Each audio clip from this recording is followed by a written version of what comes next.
अस्सलाम वालेकुम। मैं हूं शबासी। आज फाइनली हमारा इंशाल्लाह चैप्टर 10 जो है उसकी ब्रीफ वीडियो आप लोगों के सामने इंशाल्लाह आ जाएगी। सॉरी उसमें देर इसलिए होगी कि थोड़ा सा बिजी था मैं काफ़ी चीज़ों में, तो इस वजह से बस काम आगे डिले ही होता गया। तो खैर इंशाल्लाह आज लास्ट होगी और आप लोगों के एग्जाम्स भी आगे आ रहे हैं अभी हफ्ते डेढ़ बाद, तो उसमें भी आप लोगों की हेल्प हो सकेगी। लेकिन दोबारा एक बार मैं आप लोगों को बता दूं कि ये अगर आप सिर्फ लेक्चर्स ये ब्रीफ वीडियो सुन लेंगे, इसका मतलब ये नहीं है कि आप इजीली पास कर सकते हैं। ऑब्वियसली आपको या तो प्रॉपर आपने लेक्चर्स लिए हो या आपने डिटेल्ड खुद से स्टडी की हो, उसकी सेल्फ स्टडी की हो।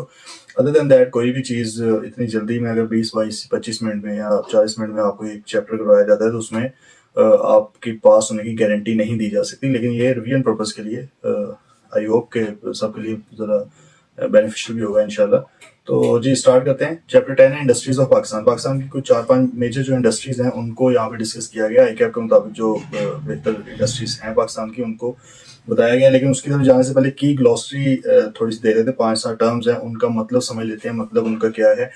सबसे पहले value chain. Value chain term से क्या मुराद है? वैल्यू चेन से मुराद है कि जी वो सारी एक्टिविटीज, वो सारे काम, वो सारे फंक्शंस जिनकी वजह से किसी भी प्रोडक्ट या सर्विस के अंदर कोई वैल्यू ऐड होती है। मिसाल के तौर पे आप ये देख लेंगे, लैपटॉप है। लैपटॉप जिस चीज़ से बना है, लेट्स से प्लास्टिक की एग्जांपल लेते हैं कि इसके अंदर प्लास्टिक भी लगा हुआ है, मेटल भी है। अगर वही प्लास्टिक या मेटल आपने बाजार से खरीदना होता शायद वो आपको 500-600-700 रुपये का मिल जाता, लेकिन यही लैपटॉप आपको लाख रुपए का या इससे ऊपर क्यों मिलता है? क्योंकि इसके अंदर वैल्यू ऐड हुई है, चीज़ें इसके अंदर ऐड होती गई हैं, सॉफ्टवेयर ऐड हुए हैं, हार्डवेयर है, इसका प्रॉपर एक फंक्शनिंग है इसकी, देन जाके इसके अंदर कोई वैल्यू ऐड हुई है, फिर जाकर कस्टमर ने आपको ज़्यादा पैसे दिए हैं। तो वो सारी एक्टिविटीज़ जो प्रोडक्ट के अंदर वैल्यू ऐड करती हैं, वैल्यू एडिशन में फिर उसकी क्वालिटी इंप्रूव करना भी हो सकता है, उसकी कॉस्ट को बेहतर करना भी हो सकता है, कन्वीनियंस भी हो सकती है, ईजी एक्सेस भी हो सकती है, कस्टमर को घर तक आप पहुंचा के दे रहे हैं चीज़। तो ये सारी चीज़ें जो वैल्यू ऐड करती हैं कस्टमर के लिए, वो वैल्यू चेन एक्टिविटीज़ आप उसको कहते हैं। देन जी अपस्ट्रीम। अपस्ट्रीम एक टर्म है। अपस्ट्रीम से मुराद है प्रोडक्शन, किसी भी चीज़ की जनरेशन या प्रोडक्शन या क्रिएशन, उस सब को आप क्या कहते हैं? अपस्ट्रीम एक्टिविटीज़ कहते हैं। जहाँ पे भी मिसाल के तौर पर रॉ मटेरियल से मैन्युफैक्चरिंग हो रही है, तो जैसे मैन्युफैक्चरिंग होगी उस एक्टिविटी को हम अपस्ट्रीम कहेंगे। देन जहाँ पे वो डिस्ट्रीब्यूट हो रही है, एंड कंज्यूमर के पास पहुंच रही है, उसको हम डाउनस्ट्रीम कहेंगे। और इसके मिड में जो चीज़ अगर कोई एक्टिविटीज़ आती हैं तो उनको मिड स्ट्रीम हम कहते हैं। देन नेक्स्ट है जी वर्टिकल इंटीग्रेशन। इंटीग्रेट करने का मतलब आप लोगों को पता है, इकट्ठा कर देना, मिलकर काम करना, इंटीग्रेशन उसको कहते हैं। वर्टिकल इंटीग्रेशन से मुराद है कि सप्लाई चेन आपको पता है कि होती है। सप्लाई चेन में सबसे पहले मैन्युफैक्चर होता है आमतौर पे आइडियली, फिर डिस्ट्रीब्यूटर होता है, फिर होलसेलर को भेजता है, होलसेलर रिटेलर को भेजता है, रिटेलर एंड कंज्यूमर को भेजता है। 5-6 लोग होते हैं जो सप्लाई चेन के अंदर काम करते हैं। देन जाके मैन्युफैक्चर से लेकर कंज्यूमर तक चीज़ पहुंचती है। लेकिन मिसाल के तौर पे अगर एक बंदा मैन्युफैक्चरर है, वो चीज़ बनाता है, आगे वो बेचता है डिस्ट्रीब्यूटर को, लेकिन वो सोचता है कि डिस्ट्रीब्यूटर को बेचने की बजाय अगर मैं खुद ही डिस्ट्रीब्यूटर भी बन जाऊँ और मैं डायरेक्ट होलसेलर को बेचने लग जाऊँ, अब वो डिस्ट्रीब्यूटर का जो काम था उसने खुद अपने सर पे ले लिया है या अपने आप को उसने उसमें इन्वॉल्व कर दिया, तो उसको हम कहेंगे वर्टिकल इंटीग्रेशन। वर्टिकल आपको पता है कि इस तरह सीधे को कहते हैं और इसके अगेंस्ट होती है हॉरिजॉन्टल। ठीक है, तो वर्टिकल इंटीग्रेशन से फिर क्या मुराद हो गया? अगर आप अपने आगे वाले बंदे की एक्टिविटीज को अपना लें या पीछे वाले की, ऐसे भी हो सकता है। एक डिस्ट्रीब्यूटर है, वो कहता है कि यार बजाय इससे कि मैं मैन्युफैक्चर से चीजें खरीदूं, मैं खुद क्यों ना मैन्युफैक्चर बन जाऊं। तो इसका मतलब सप्लाई चेन में वो एक स्टेप पीछे खुद ही चला गया है, मैन्युफैक्चर भी वो खुद बन गया। तो इसको भी वर्टिकल इंटीग्रेशन ही कहते हैं, क्योंकि सीधी तरतीब में वो गया है पीछे या आगे। अगर आगे चले जाए तो फॉरवर्ड इंटीग्रेशन कहते हैं, अगर पीछे चले जाए तो बैकवर्ड इंटीग्रेशन कहते हैं। ये वर्टिकल इंटीग्रेशन के दोनों एग्जाम। दूसरी तरफ आती है हॉरिजॉन्टल। हॉरिजॉन्टल इस तरह होती है फ्लैट। हॉरिजॉन्टल से मुराद ये है कि अगर आप अपने कंपेटिटर को खरीद लें या उसके साथ मिलकर काम करने लग जाएं, आप कहेंगे यार बजाय इसके कि वो बंदा अलग से काम कर रहा है, मैं अलग से काम कर रहा हूँ, कंपटीशन हो रहा है, या तो मैं उसके साथ मिल गया, जैसे जैज़ भारत मिल गए, उबर करीम मिल गए, इन्होंने हॉरिजॉन्टल इंटीग्रेशन की है। ठीक है, तो अगर आप अपने कंपेटिटर या राइवल के साथ मिलकर काम करें तो that is called horizontal integration. Then जी सप्लाई चेन इसी के साथ डिस्कस हो गया थे कि मैन्युफैक्चर से लेकर कंज्यूमर तक चीज पहुंचाने के अंदर जो जो लोग शामिल होते हैं वो सप्लाई चेन उसको कहते हैं। देन ये कैपिटल इंटेंसिव। कैपिटल इंटेंसिव से मुराद है कि ऐसी कोई भी चीज जिसके अंदर बहुत सारा पैसा चाहिए हो। कैपिटल आपको पता है पैसे को कहते हैं, किसी भी फॉर्म में हो सकता है, कैश, बैंक, चेक वगैरह जो भी चीज है। तो कैपिटल से मुराद इंटेंसिव से मुराद है कि जितना ज्यादा उसमें पैसा चाहिए होगा उसको कैपिटल इंटेंसिव कहेंगे। काफी सारे बिजनेस हैं, जैसे हम सीमेंट इंडस्ट्री की बात करें तो प्लांट लगाने भाई अरबों रुपए का काम है, शुगर मिल्स लगानी है करोड़ों का काम है, स्टील फैक्ट्री मिल लगानी है अरबों का काम है। इसी तरह ये बड़े बड़े काम जो है ये आपके कैपिटल इंटेंसिव बिजनेसेस होते हैं, या फिर कुछ होते हैं कैपिटल इंटेंसिव नहीं होते। मिसाल के तौर पर सर्विस सेक्टर है, कोई भी आपने कोई छोटा मोटा अपनी चैम्बर खोलना है लॉयर ने, उसके अंदर कोई खास पैसा नहीं चाहिए, ऑडिट फर्म आपने छोटी सी बनानी है, उसमें खास पैसा नहीं चाहिए, तो they are not capital intensive. ठीक है जी, ये हमने कुछ देख लिए ग्लॉसरी के अंदर कुछ टर्म्स देखी हैं जो आगे पूरे चैप्टर में यूज होनी है। चलिए सबसे पहले फिर आते हैं पावर इंडस्ट्री के ऊपर। पावर इंडस्ट्री से मुराद है जी एनर्जी की इंडस्ट्री। आपको पता है पाकिस्तान के अंदर इलेक्ट्रिसिटी जो पैदा होती है वो 2-3 तरीकों से पैदा होती है। हाइडल पावर है जो पानी के थ्रू पैदा होती है, इस तरह थर्मल है कोल गैस के थ्रू, इस तरह विंड पावर भी है, आपकी सोलर पावर भी है। 4-5 तरह की आपकी इलेक्ट्रिसिटी है जो पाकिस्तान में पैदा होती है। तो ये आपको भी पता है कि कराची के अलावा पूरे पाकिस्तान के अंदर वापडा है जो इसको देखता है, रेगुलेट करता है बिजली को। ठीक हो गया। तो पाकिस्तान में फिर 2 कंपनीज हैं, एक कराची के अंदर वहाँ पे के इलेक्ट्रिक है, कराची इलेक्ट्रिक कंपनी है, और जबकि उसके अलावा पूरे पाकिस्तान के अंदर वापडा के नाम से एक कंपनी है जो इन चीज़ों को रेगुलेट करती है।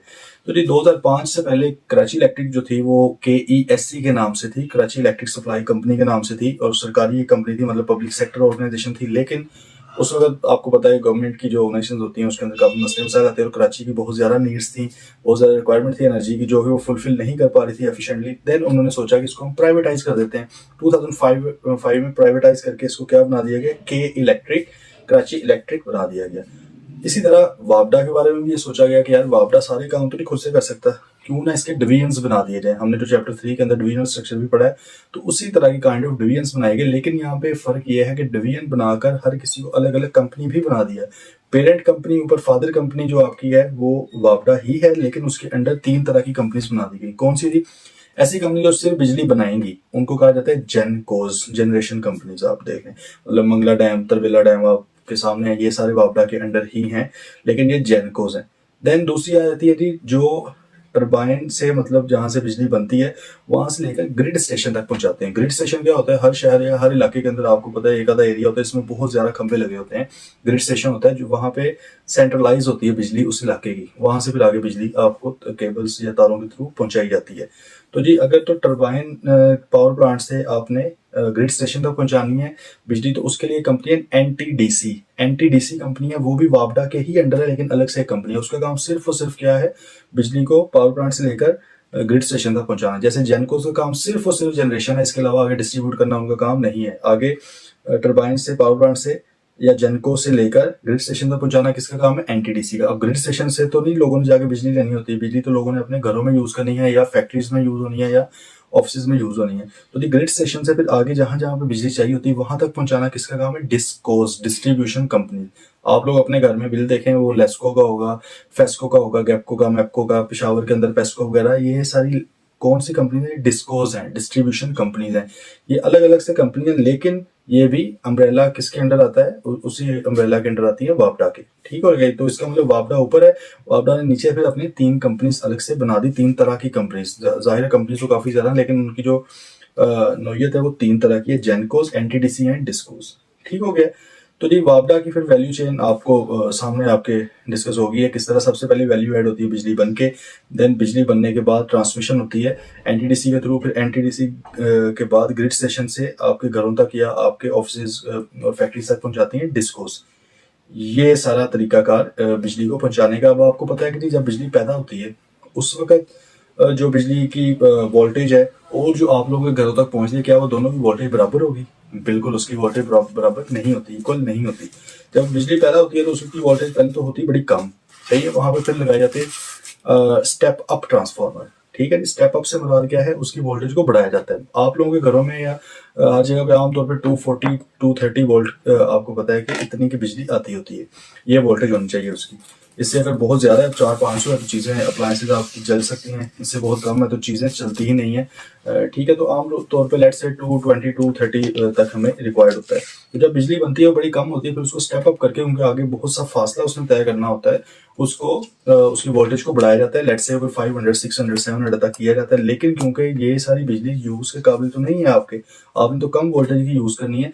फिर जब ये ट्रांसफार्मर्स हमारे जो पोल माउंटेड होते हैं घरों के बाहर या गली मोहल्लों में ट्रांसफार्मर्स लगे होते हैं, वहां पे आके इसको स्टेप डाउन करते हैं, इसकी जो वोल्टेज होती है उसको कम करते हैं, इस्तेमाल के काबिल बनाते हैं। तो इस्तेमाल के काबिल वो 220 230 के ऊपर बन के फिर हमारे घरों तक वो चीज पहुंचती है। तो ये एक तरीका है जी बिजली को वहां से लेकर आप लोगों तक पहुंचाने का। ठीक है, अब इसके कुछ फीचर्स हैं पावर इंडस्ट्री के, उसको थोड़ा डिस्कस कर लेते हैं। क्या सबसे पहले कैपिटल इंटेंसिव है, पैसा भाई बहुत ज्यादा चाहिए, डैम शैम बनाना इसलिए तो बनते नहीं है। आपको पता है अभी भी काफी सालों बाद, काफी डेकेड्स बाद बल्कि पाकिस्तान में डैम्स बनने स्टार्ट हुए हैं। वजह यही है कि बहुत ज्यादा उसके ऊपर पैसा लगता है। देन टैरिफ टैरिफ रेट को टैरिफ कहते हैं, आमतौर पे हम रेट कह देते होते हैं, ये पर यूनिट प्राइस कह देते हैं, लेकिन यहाँ पे उसको उसी टर्म को क्या कहते हैं, पर यूनिट प्राइस को क्या कहते हैं, टैरिफ कहते हैं। ये कौन सेट करता है, नेपरा। नेपरा जो है पाकिस्तान के अंदर इदारा है, आप लोग अक्सर टीवी में भी देखते होंगे, नेपरा ने 5 रुपए पर यूनिट इजाफे की तजवीज़ दे दी वगैरह वगैरह इस तरह की चीज़ें। तो पाकिस्तान के अंदर भी हाईली रेगुलेटेड अदारा है पावर इंडस्ट्री का, मतलब इसकी हर चीज़ गवर्नमेंट रेगुलेट करती है। तो टैरिफ किसको कहते हैं, जो एक यूनिट की प्राइस हो। देन सब्सिडी इन टैरिफ, ये चीज़ भी है पाकिस्तान के अंदर। अनफॉर्चुनेटली जो मोर देन 30-40% जो बिजली है वो रेंटल बिजली है, रेंट के ऊपर, किराए के ऊपर हम लोग लेते हैं। कुछ कंपनीज है जिनको कहा जाता है IPPs, independent power producing companies है वो, ठीक है। वो मतलब इंडिपेंडेंट से मतलब प्राइवेट कंपनी बिजली बनाती हैं और गवर्नमेंट को सेल करती हैं। अब जाहिर है अगर किसी ने सेल करना गवर्नमेंट को तो वो तो कमाएगी, जब वो कमाते हैं तो वो यूनिट पड़ता है महंगा गवर्नमेंट को, लेट्स से 40-50 रुपीज का एक यूनिट पड़ता है। लेकिन क्या पब्लिक इतने पैसे दे सकती है यूनिट के, कभी भी नहीं। पब्लिक देती है मैक्सिमम, अभी आजकल जो अगर 200 यूनिट तक चलना हो तो 18 रुपीज़ है आई बिलीव, इसके ऊपर 300 तक है तो 24 है, इस तरह यूनिट चलते हैं। तो इसका मतलब 18-24 या 25 रुपए पब्लिक ने देने, बाकी जो 20-25 रुपए बनते हैं वो कौन देता है, वो सब्सिडी देती है गवर्नमेंट। गवर्नमेंट मतलब अपनी जेब से देती है, लेकिन क्या वो भी अपनी जेब से देने होते हैं गवर्नमेंट में, बिल्कुल नहीं, वो भी दूसरी तरीके से पब्लिक से लेने होते हैं, इन दी एंड टैक्सेस के थ्रू, या लोन्स लेने हैं। लोन्स भी अगर लिए तो वो भी वापस किसने करने, पब्लिक ने। लेकिन खैर ये सारा कॉन्सेप्ट है सब्सिडी का, कि गवर्नमेंट पीछे से महंगी बिजली खरीद के आगे सस्ती प्रोवाइड करती है, बीच का जो गैप है, जो फर्क है, वो गवर्नमेंट अपने पास से पे करती है। देन दी फिक्स रिटर्न इन शोर टू इन्वेस्टर्स, जैसे कि आपको बताया कि रेंट के ऊपर ज्यादातर बिजली है। अगर आपने पाकिस्तान के अंदर कोई पावर प्लांट वगैरह लगाना है और आप गवर्नमेंट को सेल करना चाहते हैं तो आपका वापडा के साथ कॉन्ट्रैक्ट हो जाएगा, आपने वापडा को सेल करनी है, वापडा फिर आगे इसको चलाता है, लेकिन आपको एक फिक्स्ड रिटर्न जो इंश्योर कर देगा कि भाई आपको इतने पैसे मिलेंगे ही मिलेंगे, ठीक है। तो इस तरह भी आप, ये एक फीचर है इसका जनरेशन कंपनी का। देन दी गवर्नमेंट की गारंटी होती है आपने, क्योंकि वापडा को देनी है। वापडा लेट से अगर आपको पे ऑफ नहीं करती, लाइबिलिटीज आपकी जितनी भी हैं वो आपको पैसे नहीं दे रहे, देन गवर्नमेंट की गारंटी होती है कि गवर्नमेंट आपको पे करती है। तो इसका मतलब काफ़ी इंश्योर्ड, एक सिक्योर्ड आपका ये सेक्टर है। इसलिए पाकिस्तान के अंदर बस आप देख लें कि बहुत ज़्यादा ये कमा भी रहे हैं और लोगों को इसका कोई, पाकिस्तानी जो कौम है उसको काफ़ी खमियाजा भी भुगतना पड़ रहा है, क्योंकि ये जो कंपनीज है मोस्टली वो डॉलर के अंदर आपको चार्ज करती हैं। डॉलर का रेट बढ़ता है तो हम लोगों का इधर बिला वजह रेट बढ़ जाता है, जिसकी वजह से सर्कुलर डेट आ जाता है। सर्कुलर डेट से क्या मुराद है, वो इसका एक चैलेंज है, एक नुकसान भी है। सर्कुलर डेट से मुराद ये कि पिछला पैसा दिया नहीं होता, उनके बिल आ जाते हैं हमें पे करने के लिए गवर्नमेंट को, अगला भी आ जाता है, सही है, पिछली पेमेंट करनी होती है, अगली आ जाती है, तो करते करते विशियस सर्कल की तरह ये सर्कुलर डेटा आपका घूम ही जा रहा है। जो आज से 7-8 साल पहले थोड़ा था, अब वो 1500-2000 बिलियन रुपीस तक पहुंच चुका है। पाकिस्तान का बहुत बड़ा जो मेजर मसला है वो सर्कुलर डेट भी है इस सेक्टर का। देन जी प्री डोमिनेटेड बाय गवर्नमेंट, जैसे आपको बताया कि हर चीज़ इसकी गवर्नमेंट ने करनी है। सारा पाकिस्तान के अंदर जितनी बिजली बनेगी कोई भी प्राइवेटली सेल नहीं कर सकता, वो गवर्नमेंट को सेल करेगा, गवर्नमेंट आगे सेल करेगी। इसी तरह फिर जो यूनिट्स वगैरह के रेट हैं, टैरिफ है, वो भी कौन तय करता है, नेपरा एक इदारा है वो तय करता है। ठीक हो गया।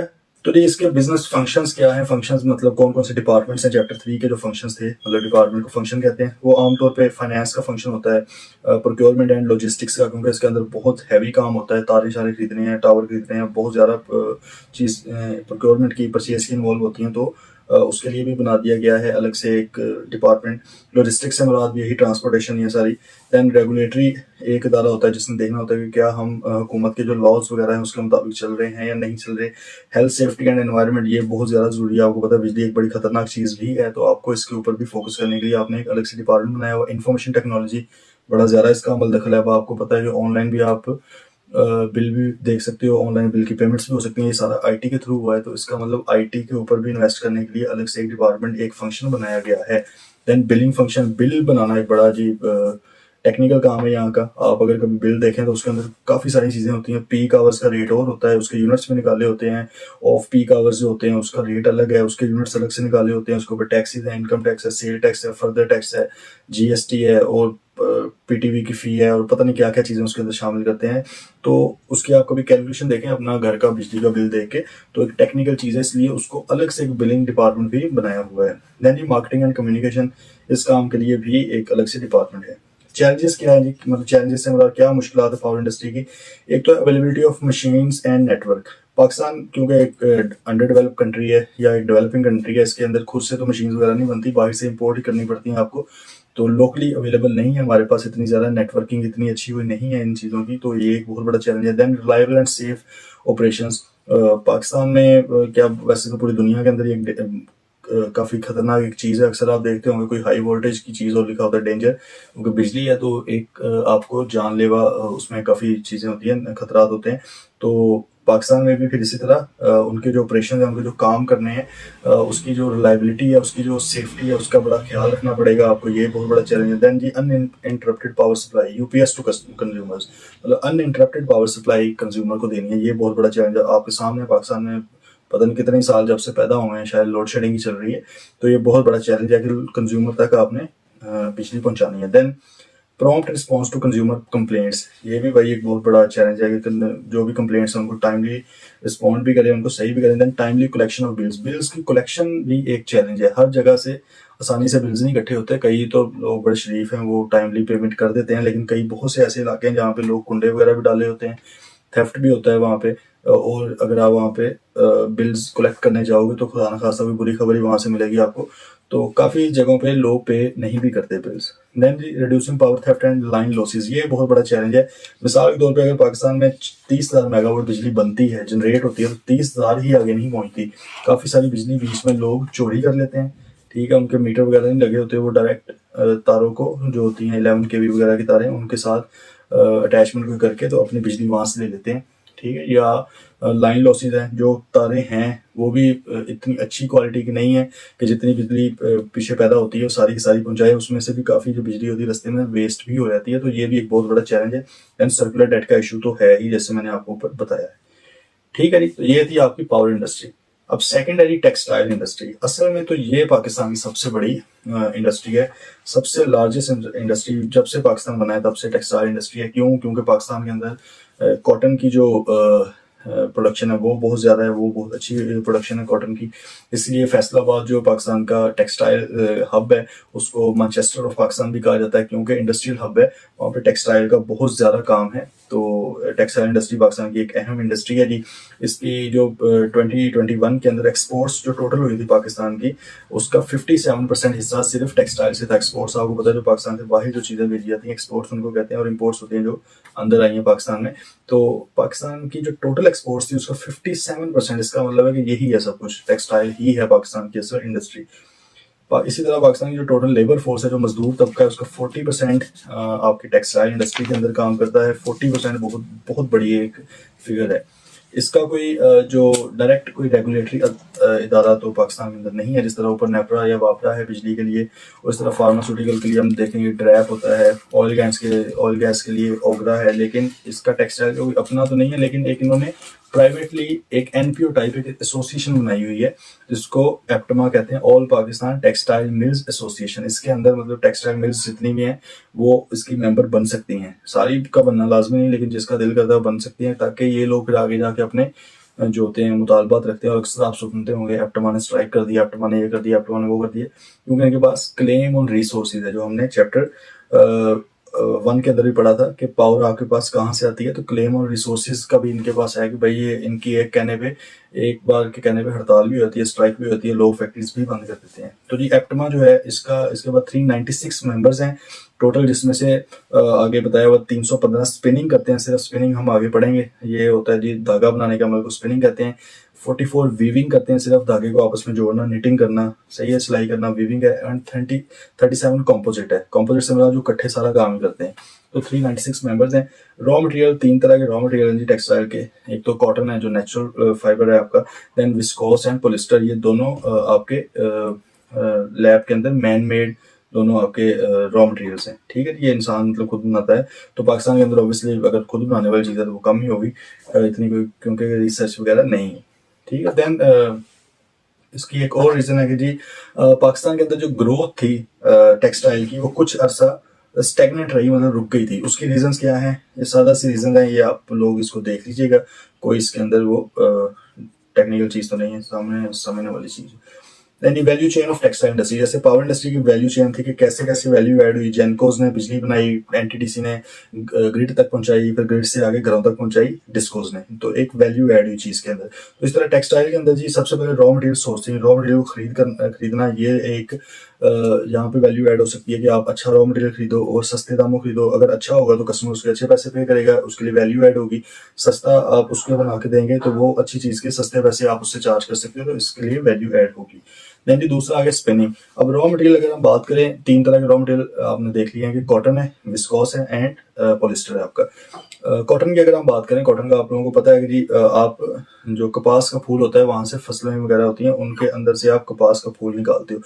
फूल एक प्रॉपर फूल होता है, उसके अंदर रुई लगी होती है। अब रुई को फूल में से निकालने के अमल को कहते हैं जिनिंग, ठीक है। जिनिंग कहते हैं, जो लोग करते हैं उनको जिनर्स कहा जाता है। आमतौर पे खवातीन या जो बच्चे वगैरह होते हैं उनको लगाया जाता है इस काम पे, क्योंकि वो सस्ती लेबर के तौर पे अनफॉर्चुनेटली उनको यूज कर लेते हैं, तो वो लोग जिनर्स के तौर पे काम करते हैं। फिर वो जिनर्स इसको इकट्ठा करते हैं, बेल्स बनाते हैं बड़े बड़े, और ट्रक और या जो ट्रॉलीज होती हैं उनके थ्रू कंपनीज के पास पहुंच जाती हैं, और कंपनीज जो उसको खरीदते हैं और उससे धागा बनाते हैं, आगे यार्न जिसको धागे को कहते हैं, उनको कहते हैं स्पिनिंग।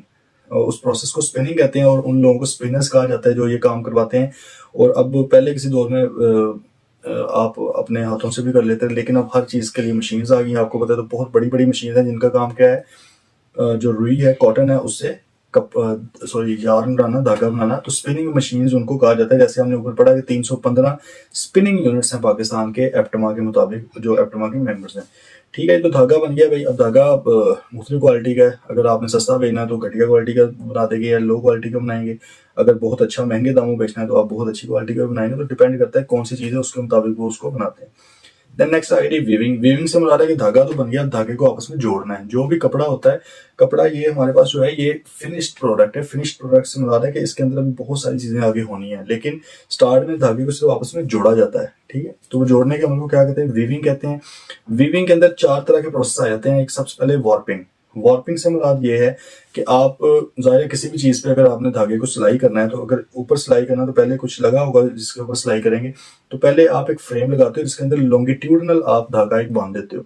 काफी सारे धागे बारीक भी हो सकती है, उनके जो फासला कम भी हो सकता है, फासला ज्यादा भी हो सकता है, डिपेंड करता है क्वालिटी के ऊपर या किस तरह का आपने बनाना है। वो ऑब्वियसली मशीन के थ्रू काफी सारे धागे इस तरह फ्रेम में सीधे लगा देते हैं।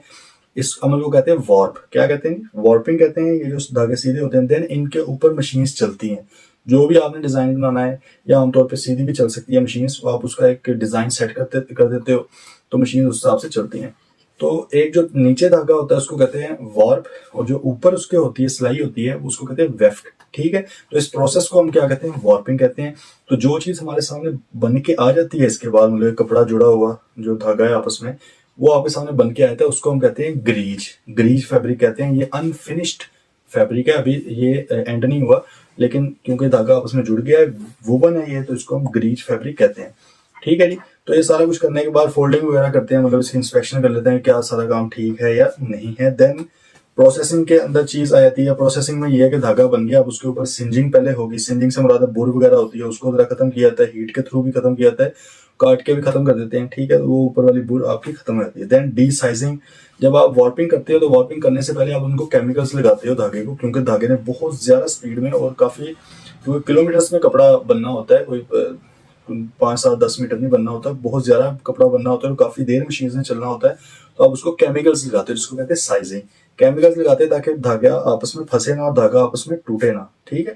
तो उस अमल को साइजिंग कहते हैं। जब वो वार्पिंग वगैरह के बाद वीविंग हो जाती है, धागा जुड़ जाता है, देन ऑब्वियसली उसको डी साइज किया जाता है, मतलब केमिकल्स वगैरह उसके उतारे जाते हैं। देन स्कोरिंग है, स्कोरिंग में मजीद उसको वॉश किया जाता है, सारी चीजें उसकी खत्म की जाती हैं। उसके बाद ब्लीच। ब्लीच से मुराद होता है व्हाइट करना, मजीद कपड़े को व्हाइट करना। तो जितना करना होता है उसके मुताबिक उसकी ब्लीचिंग होती है। देन उसके बाद डाइंग। डाइंग से मुराद है कलर देना, कौन सा कलर देना या नहीं देना कलर, वो सारी चीजें आती है। Then printing. कुछ कपड़ों के ऊपर प्रिंट भी बनते हैं, कुछ के ऊपर नहीं बनते, तो उसके मुताबिक आप देख सकते हैं। देन उसके बाद फिनिशिंग में फाइनली देखा जाता है कि यार सारी चीजें ठीक हैं, उसके धागे वगैरह तो नहीं कोई निकल रहे बाहर, तो इस तरह की चीजें करके उसके बाद उनकी भी फोल्डिंग। फोल्डिंग से मुराद है कि सारी इंस्पेक्शन करके उसको कपड़े को अलग से करके रख दिया जाता है, ठीक है जी। तो प्रोसेसिंग के बाद फिर आप जब कपड़ा प्रॉपर एक फैब्रिक बन के आपके पास आ जाता है, देन उसकी होती है गारमेंट मैन्युफैक्चरिंग। जरूरी नहीं है हर चीज की हो, कुछ खुले थान भी बिकते हैं, कुछ मतलब कपड़ा ओपन भी बिक जाता है, लेकिन अगर उसकी मैन्युफैक्चरिंग करनी है देन ये वाला प्रोसेस है। ये आपको सिंपल सा प्रोसेस है, पता है। सबसे पहले कटिंग होती है, रिक्वायरमेंट के मुताबिक किस तरह की कटिंग करनी है आपने, देन स्टिचिंग उसकी होती है, सिलाई होता है, देन लॉन्ड्री के अंदर जाके उसका सारा उसको धोते हैं, अच्छे से फ्रेश करते हैं, और इसके बाद फिनिशिंग के तौर पे फाइनली एक बार देख लेते हैं, दागे शागे जो बाहर निकले हों वो काट देते हैं, और इस तरह की सारी चीज़ें उसकी करके, और उसके बाद क्वालिटी कंट्रोल या क्वालिटी ऑडिट्स होते हैं कि क्या जिस क्वालिटी के मुताबिक चीज़ चाहिए थी उसी के मुताबिक बनी है नहीं बनी। इसके कुछ स्टैंडर्ड्स होते हैं, बेंचमार्क्स होते हैं, उसको आप देख लेते हो कि भाई क्या चीज़ मेरी उस स्टैंडर्ड के मुताबिक है। और अब लेट्स से क्वालिटी भी आपकी अगर क्लियर होगी है, देन आप शिपमेंट या लॉजिस्टिक्स उसको भिजवा देते हो चीज़ों को। शिपमेंट से मुराद कोरियर भी करवा सकते हो, जहाज के थ्रू भी भिजवा सकते हो। तो दो तरीके होते हैं, अगर लोकली आपने चीज़ भेजनी हो या आपने एक्सपोर्ट करनी हो। अगर लोकली भेजनी हो तो दो टर्म्स यूज होती हैं, एक है एक्स मिल एंड एक है एक्स पार्टी। एक्स मिल से मुराद ये होता है कि कंपनी जो है, जो मैन्युफैक्चरर है उस कपड़े की, वो उस चीज़ को बना के कहती है कि भाई हम मिल से बाहर, या फैक्ट्री, मिल क्योंकि फैक्ट्री को कहते हैं, फैक्ट्री से बाहर आपको दे देंगे, आगे आपकी जिम्मेदारी है, चाहे चीज़ वहीं से गुम हो जाए, चाहे खराब हो जाए, जो मर्जी हो जाए, आपने हमें सिर्फ फैक्ट्री में आगे पैसे दे देने, आगे ट्रांसपोर्ट इसको करना वो आपका काम है, डिलीवरी इसकी लेके जाना कस्टमर की जिम्मेदारी है। एक तो दिक्कत एक्स मिल का। सेकंड क्या है, एक्स पार्टी। एक्स पार्टी के अंदर जो कंपनी है वो कस्टमर को ये फैसिलिटी देती है कि भाई हम आपके घर तक या आपके प्रेमिसेस तक इसको ऑफिस तक पहुंचाएंगे, तो ये सारा इसके अंदर जो डिलीवरी के खर्चे होंगे वो हमारे होंगे, ट्रांसपोर्टेशन का जो रिस्क है चीज़ों का वो सारा हमारा होगा। तो लॉजिकल सी बात है कि अगर एक्स मिल होगा तो फिर कंपनी कम पैसे चार्ज करती है, ठीक है। अगर एक्स पार्टी है, कस्टमर के घर तक पहुंचानी है, तो ऑब्वियसली ज़्यादा पैसे चार्ज करेगी, यह लोकल कस्टमर के लिए। लेकिन अगर आपने एक्सपोर्ट्स करनी हो तो यही चीज़ जो एक्स मिल है उसको हम कहते हैं free on board. Free on board से मुराद क्या है भाई, कश्ती के ऊपर या आपके उसके ऑन बोर्ड कर दिया इसको, जहाज वगैरह के ऊपर, शिप के ऊपर रख दिया, अब आगे चीज़ चलती है, खराब होती है, जो मर्जी हो, वो आपकी जिम्मेदारी नहीं है, आपने वहीं पे पैसे ले लेने होते हैं कंपनी ने। दूसरा होता है carriage insurance and freight, CIF। इसके अंदर मतलब कैरेज चीज को उसकी उठाना, उसको लेके जाना, उसकी इंश्योरेंस, रास्ते में अगर कुछ हो जाता है तो वो भी जिम्मेदारी है, और फ्रेट किराया वगैरह सारा कंपनी का होता है। तो एक्सपोर्ट के केस में फिर दो टर्म्स होती हैं, FOB या CIF, ठीक है। देन अब इसके भी कोर जो फंक्शन है वो वही आम से फंक्शन है, अकाउंट्स एंड फाइनेंस फंक्शन हो सकता है, सेल्स एंड मार्केटिंग का हो सकता है, हेल्थ सेफ्टी एंड एनवायरनमेंट का फंक्शन हो सकता है, ठीक है जी। देन नेक्स्ट आपकी फार्मास्यूटिकल इंडस्ट्री आई। को बहुत बड़ी इंडस्ट्री तो नहीं है, लेकिन बस आई कैप ने क्योंकि डाल दिए तो पढ़ लेते हैं। फार्मास्यूटिकल से मुराद है ड्रग्स बनाने की, दवाइयां बनाने की जो इंडस्ट्री है। पाकिस्तान का जो टोटल GDP है, ग्रॉस डोमेस्टिक प्रोडक्ट का, आपको पता होगा पाकिस्तान के अंदर जितनी भी चीजें बन रही हैं उन सब की अगर वैल्यू ऐड कर ली जाए तो वो GDP आपकी होती है, उसका 1% जी फार्मास्यूटिकल इंडस्ट्री से आता है। टोटल 650 कंपनी है, जिसमें से 620 जो कंपनी है वो लोकल है और 30 के करीब इंटरनेशनल है। और इसी तरह 759 फार्मास्यूटिकल मैन्युफैक्चरिंग के यूनिट्स है, मतलब मैन्युफैक्चरिंग यूनिट 759 है, मतलब 650 कंपनियां हो सकता है, किसी के 2-4 यूनिट्स भी हो, इसलिए ये ज्यादा भी हैं। लोकल कंपनीज का ज्यादा है जी पाकिस्तान के अंदर, वो तकरीबन 70% जो डिमांड पाकिस्तान की है वो लोकल जो कंपनीज वो मीट करती हैं, बाकी ऑब्वियसली बाहर वाली करती हैं। इसकी जो 300 बिलियन की मार्केट है पाकिस्तान के अंदर, कोई 12% के हिसाब से ग्रो कर रही है, मतलब हर साल 12% ज्यादा आपकी सेल्स वगैरह कंपनीज की होती हैं। तो बाकी सारी चीजें इसमें कुछ फिगर्स बताई हुई हैं, इसको हल्का फुल्का आपने रटा मारना है, कुछ क्रैम थोड़ा सा कर लेना है। जैसे ऊपर भी हमने एप्टमा की फिगर्स देखी हैं, या आपने वापडा कब अनबंडल हुआ, के इलेक्ट्रिक कब बनी, और इस तरह की चीजें आपने थोड़ा सा इनको क्रैम कर लेना है फिगर्स को। इसके सेलियंट फीचर्स क्या है, इसमें सेल्स इंसेंटिव्स होते हैं। कंपनीज जो होती हैं वो अपने सेल्स एजेंट्स होते हैं, इनको सेल्स रेप भी कहते हैं। अक्सर शायद अगर आप गवर्नमेंट हॉस्पिटल में गए हो वहां पर लिखा होता है sales rep are not allowed, सही है, वो लिखा होता है लेकिन अलाउड ही होते हैं, जाहिर है। सेल्स एजेंट्स होते हैं, वो जाके डॉक्टर्स को बताते हैं कि ये हमारी दवाई है, आप इसके मुताबिक रेकमेंड करें लोगों को। तो ये जो सेल्स एजेंट्स होते हैं इनको फिर इंसेंटिव्स भी मिलते हैं। Then payments to drug regulatory authority of Pakistan, एक उसका फीचर क्या है कि ड्रैप जो है, drugs regulatory authority of Pakistan, एक गवर्नमेंट का इदारा है, इनको आपने कुछ पेमेंट्स करनी होती है। मिसाल के तौर पे अगर आपने कोई न्यू ड्रग बना लिया है तो उसकी रजिस्ट्रेशन करवानी पड़ेगी, उसकी फी देनी पड़ेगी। अगर आपने फिर उसको साल बाद या 2 साल बाद जितने भी टाइम के लिए होता है उसके बाद रिन्यूअल भी उसका करवाना होता है, तो उसकी भी फी देनी होगी। देन ड्रग मैन्युफैक्चरिंग जो है उसका लाइसेंस लेना होता है। और इसी के अलावा सेंट्रल रिसर्च फंड है, एक CRF है ड्रैप का, उसके अंदर भी आपने अपना एनुअल प्रॉफिट बिफोर टैक्स जो भी आपका होगा, टैक्स से पहले का प्रॉफिट, उसका 1% आपने एक किस्म की डोनेशन कह लें, एक किस्म का सब्सक्रिप्शन मनी आप कह लें, आपने उसको एक मेंबरशिप फी देनी होती है ताकि वो रिसर्च के ऊपर उसके ऊपर काम करें। इसके अलावा payment to health care professional, इस तरह हेल्थ केयर प्रोफेशनल होते हैं बड़े बड़े डॉक्टर्स, साइंटिस्ट वगैरह, उनको भी आप पेमेंट्स करते हो, सेमिनार्स वगैरह कंडक्ट करवाते हो, कॉन्फ्रेंसेज होती हैं, ठीक है, ये चीज़ें। Then sales invoicing, delivery and receipt of collection.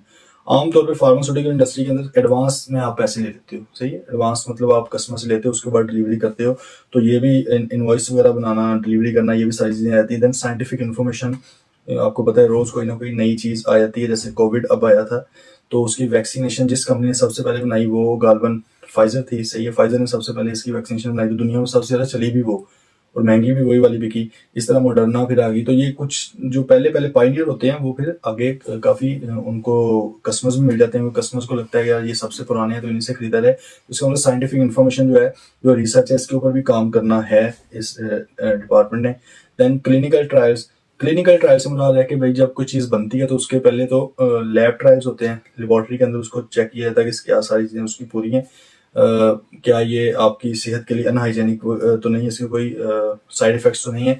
अगर वहाँ से क्लियर हो जाए देन ऑब्वियसली वो इंसानों पे भी एक बार ट्राई किया जाता है, जिसको कहते हैं क्लिनिकल ट्रायल। जैसे जब कोविड की वैक्सीन चाइना ने बनाई थी, तो इन्होंने भी पाकिस्तान के अंदर क्लिनिकल ट्रायल्स कराए थे कुछ हॉस्पिटल्स के अंदर, जिसके अगेंस्ट कुछ पैसे भी दे रहे थे, वॉलंटियर जो लोग अपने आप को करते थे कि भाई हम आएंगे इसको ट्रायल को लेने के लिए, तो उनको कुछ पेमेंट्स भी कर देते थे। वहाँ से फिर आइडिया होता है कि क्या इसकी अफादियत मेडिसिन की या वैक्सीनेशन की है या नहीं है। ठीक हो गई। देन जी अपॉर्चुनिटीज भी हैं इस इंडस्ट्री के अंदर, मतलब अगर आप स्टार्ट करना चाहते हैं या आप ऑलरेडी हैं तो आपके लिए क्या अपॉर्चुनिटीज है। पाकिस्तान के अंदर क्वालिटी मेडिसिन बहुत कम है, बहुत ही कम है, तो अगर क्वालिटी मेडिसिन के ऊपर आप काम करने लगे तो बहुत ज़्यादा आपके लिए अपॉर्चुनिटी है, लोग खरीदने के लिए तैयार बैठे हुए हैं, और इस तरह एक्सपोर्ट की पोटेंशियल बहुत ज़्यादा है। अभी तो हम आप देख रहे हैं पाकिस्तान की जो लोकल कंपनी है वो पाकिस्तान की डिमांड का 70% मीट करती हैं, इसका मतलब अभी हम 100% अपना भी मीट नहीं कर पा रहे, लेकिन आप अगर अपना भी 100% करें उसके बाद एक्सपोर्ट भी करें तो इसमें देखें पोटेंशियल बहुत ज़्यादा है। चैलेंजेस क्या है, प्राइस कंट्रोल, प्राइस कंट्रोल भाई इसकी प्राइस भी ड्रैप, ये भी एक रेगुलेटरी जो इदारा है पाकिस्तान का फार्मास्यूटिकल इंडस्ट्री का, वो प्राइस कंट्रोल करता है, रेट वगैरह वो तय करते हैं। अभी आपने देखा होगा पैराडोल अभी तक या पैरासीटामोल की फार्मूला वाली जितनी भी मेडिसिन है वो अभी तक जो है शॉर्टेज उनकी चल रही है। रीज़न उसकी ये थी क्योंकि उन्होंने गवर्नमेंट के साथ ये कहा कि भाई हमें जो इसका एपीआई है, जो उसका इंग्रेडिएंट्स है जिसके थ्रू वो बनती है, मतलब रॉ मटेरियल है, वो इंपोर्ट करना पड़ता है और वो महंगा पड़ रहा है, इसलिए हमें रेट बनाने दें अपनी मेडिसिन के। लेकिन अब जाहिर है गवर्नमेंट क्योंकि अगर रेट बनाने देगी तो पब्लिक को भी थोड़ा नुकसान होता है उस चीज़ का, तो इस वजह से इनका आपस में डेड लॉक था जिसकी वजह से उन्होंने प्रोडक्शन रोक दी थी, उसकी वजह से शॉर्टेज एक पैदा हो गया। तो पाकिस्तान के अंदर, पाकिस्तान क्योंकि एक फ्री इकोनॉमी नहीं है, मतलब इसके अंदर जो काफ़ी सारी चीज़ें हैं उसके रेट्स गवर्नमेंट तय करती है, तो ऑब्वियसली फिर उनको भी देखना पड़ता है। Then G delay in new medicine registration, second आपको पता है पाकिस्तान है तो ब्यूरोक्रेटिक स्ट्रक्चर है, बस आप फाइल पकड़ा दें उसके बाद सो जाएं, काम नहीं होने वाला। तो इसी तरह इधर भी होता है कि आप कोई नया ड्रग या कोई नई मेडिसिन बनाते हो, रजिस्ट्रेशन के लिए जाते हो, वो साल लग जाते हैं, रजिस्टर्ड ही नहीं हो पाती चीज़, तो लोग इसलिए भी थोड़ा सा कहते हैं यार छोड़ो परे क्या करना है इस काम को। उस तरह सोर्सिंग एक्टिव फार्मास्यूटिकल इंग्रेडिएंट्स, जैसे मैंने आपको बताया कि रॉ मटेरियल जिससे इंग्रेडिएंट्स जो होते हैं जिससे आपकी ड्रग्स या मेडिसिन बननी है पाकिस्तान के अंदर कम है, आपको इंपोर्ट करनी पड़ती है दूसरे कंट्री से, तो जाहिर है एक टफ भी है और प्लस इंपोर्ट जब आप करते हो तो आपको महंगी भी पड़ती है, लेकिन लोकली आप जाहिर है उतना ज़्यादा रेट नहीं दे पाते। ठीक हो गई फार्मास्यूटिकल। देन लास्ट में oil and gas exploration. Oil and gas आपको पता है कि पाकिस्तान के अंदर जो फ्यूल है वो हम आमतौर पे जो पेट्रोल की बात करें तो सारे का सारा ही तकरीबन इंपोर्ट होता है, इसी वजह से अब दे लें 225 पे आई बिलीव जो पर लीटर है वो इतना ज़्यादा, इसी वजह से क्योंकि डॉलर में हमने पे करना होता है, जब डॉलर का रेट बढ़ता है तो इधर साथ ही इसका रेट भी बढ़ जाता है।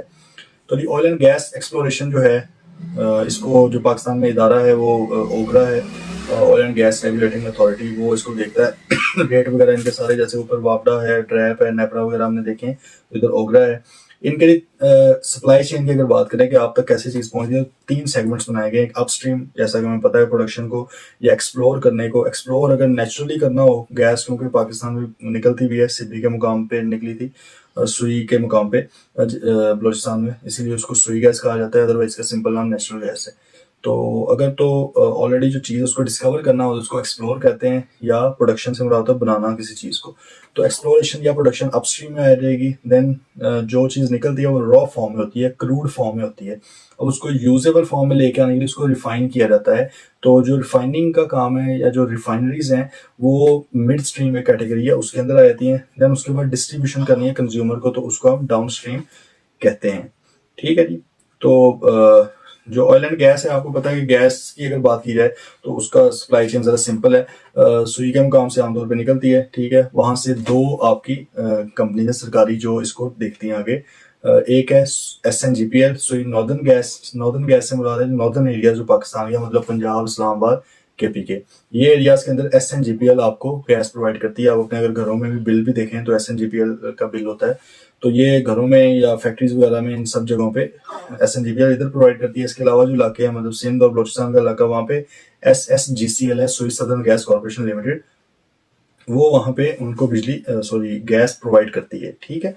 तो लेकिन कुछ गैस है जो LNG है, लिक्विफाइड नेचुरल गैस। आपको पता है LNG का काफ़ी आप स्कैंडल्स भी सुनते रहते होंगे कि स्कैंडल आ गया जी, महंगी खरीद ली, सस्ती खरीद ली वगैरह वगैरह। वो हम आमतौर पे कतर से इंपोर्ट करते हैं। कतर से जब वो आती है तो वो आती है जी बंदरगाह के ऊपर, पोर्ट के ऊपर। वहाँ से भी बड़े बड़े टर्मिनल्स होते हैं, टैंक्स होते हैं जिसके अंदर वो स्टोर होती है। वहाँ पे स्टोर होने के बाद यही दो कंपनी है जो आगे उनको लोगों तक, फैक्ट्रीज वगैरह तक, या जो हमारे पावर प्लांट्स हैं, पावर प्लांट्स के अंदर LNG यूज होती है बिजली बनाने के लिए, तो वहां तक उनको पहुंचाते हैं। ठीक है जी। तो ये हो गया गैस का। ऑयल की अगर बात करें तो ऑयल हमारा आता है जी, इंपोर्ट हम करते हैं। जब हम ऑयल को इंपोर्ट करते हैं तो वो पोर्ट के ऊपर आ जाता है। पोर्ट पर आने के बाद अब आगे उसको भेजा जाता है रिफाइनरीज के अंदर, क्योंकि वो होता है क्रूड फॉर्म में, रॉ फॉर्म में, वो यूज के काबिल नहीं होता। रिफाइनरीज में भेजा जाता है। पाकिस्तान के अंदर कोई 7-8 रिफाइनरीज हैं बड़ी बड़ी। वो रिफाइनरीज उसको रिफाइन करती हैं, यूज के काबिल बनाती हैं। देन वहां से फिर आगे OMCs, ऑयल मार्केटिंग कंपनी है, या जो डिस्ट्रीब्यूशन की कंपनी है जो आपके सामने है, टोटल पार को देखते होंगे, शेल वगैरह है, यूरो ऑयल है, अटक है, ये सारी जो आपको फ्यूल प्रोवाइड करती हैं, पेट्रोल प्रोवाइड करती हैं, ये OMCs हैं। ये फिर वहां से लेकर कंज्यूमर तक पहुंचाती हैं। ठीक है। तो कंज्यूमर तक भी पहुंचाती हैं। और इस तरह अगर पावर प्लांट्स भी हैं, वहाँ पे डैम्स वगैरह के पास भी जाना होता है इसने, या फैक्ट्रीज में भी जाना होता है, तो यही सारी कंपनीज आगे उसको डिस्ट्रीब्यूट कर देती हैं। तो ये आपके लिए सिंपल सी सप्लाई चेन है ऑयल एंड गैस की। अब इसके सेलिएंट फीचर्स क्या हैं जी, किन किन चीज़ों को मद्देनजर रखना है अगर आपका मूड हो कोई बड़ी कंपनी लगाने का। सबसे पहले लैंड एक्विजिशन। सबसे पहले तो आपने कोई लैंड एक्वायर करनी है। इसके अंदर अगर आप रिफाइनरी लगाना चाहते हो तो बहुत ज़्यादा लैंड चाहिए होगी। ठीक है। अगर आप एक्सप्लोरेशन का काम करना चाह रहे हो तो वो भी आप लीज वगैरह पे लैंड लेकर वहाँ पे काम कर सकते हैं। तो लैंड एक्विजिशन एक बहुत बड़ी कैपिटल इंटेंसिव एक चीज़ है, इसके अंदर पैसा चाहिए। देन प्रोक्योरमेंट करनी है जी, मशीन्स की करनी है। इसी तरह डिपेंड करता है कौन से सेक्टर में आप काम करना चाह रहे हैं, क्या आप एक्सप्लोरेशन में, प्रोडक्शन में करना चाह रहे हैं, या आप आगे मिड स्ट्रीम में या डाउन स्ट्रीम में करना चाहते हैं, तो उसके हिसाब से होगा। देन इसके रेट्स होते हैं, रेगुलेटेड अथॉरिटी इसकी ओगरा है, वो इसके रेट्स वगैरह तय करती है। ठीक है। तो ये सारा कुछ करने के बाद जो है वो आप ऑयल एंड गैस का जो सेक्टर है उसके अंदर एक्सेल कर सकते हो या बेहतरी की तरफ जा सकते हो। वैसे तो पाकिस्तान के अंदर लोकल जो है वो उसकी एक्सप्लोरेशन और प्रोडक्शन तकरीबन ना होने के बराबर है। ज़्यादातर हमारी इंपोर्ट के थ्रू ही ये सारा काम चल रहा होता है। ठीक है जी। तो ये था हमारा जो लास्ट चैप्टर। अब एंड पे आप लोगों के लिए एक मैसेज ये है कि 10 के 10 चैप्टर्स को पहले तो आपने अच्छे से पढ़ना है, बुक से पढ़ें लाजमी। पास होने के लिए जो जरूरी है, कम से कम 3 बार आपने बुक को रीड करना है। क्रैम नहीं करना बिल्कुल। क्रैम करने वाले थोड़ा सा पोर्शन है, चैप्टर 5 का थोड़ा पोर्शन कर लीजिएगा, और इस तरह चैप्टर 10 के अंदर जो फिगर्स वगैरह हैं उनको, तो सबसे पहले 3 बार कम से कम उसको करना है। देन उसके बाद आप फिर ये जो लेक्चर्स हैं, ब्रीफ वीडियोज हैं, इनको आप देख सकते हो बेहतर अपने परफॉर्मेंस के लिए, ताकि थोड़ा सी चीज़ें बुलेट्स के अंदर जो कॉन्सेप्ट्स हैं वो भी आपको क्लियर हो जाए। और इसके बाद फिर आपने कुछ MCQs वगैरह आपने सॉल्व भी करने हैं, और स्टडी करके इंशाल्लाह फिर आपने 2 नफल पढ़ के पेपर के लिए चले आना है, और इंशाल्लाह पेपर से पास हो जाएंगे। ये है कि पेपर से वापस आते ही आपने एक बार फिर 2 नफल पढ़ के अल्लाह का शुक्र अदा करना है, और इंशाल्लाह आप लोग पास हो जाएंगे। बाकी मैं अवेलेबल हूँ, कोई भी आपको कोई मज़ीद इन्फॉर्मेशन चाहिए हो तो इंशाल्लाह उसको हम डिस्कस कर देंगे। Till then, till next meetup का भी इंशाल्लाह दोबारा आप लोगों के साथ इसी चीज़ पे भी डिस्कशन होगी। अल्लाह हाफिज़।